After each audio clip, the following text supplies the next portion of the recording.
but I wanted to put stuff in it. My wife wanted to clear the garage out and the attic. She thought we were getting old. We couldn't climb the stairs.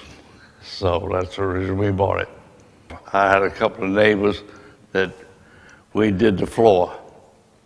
The company had a person that put the building up, and I don't think it took them too long, maybe a couple of days, something like that. Oh, I like it because its doors wide and I can drive in it. I can put the truck in it. I can drive the tractor in it.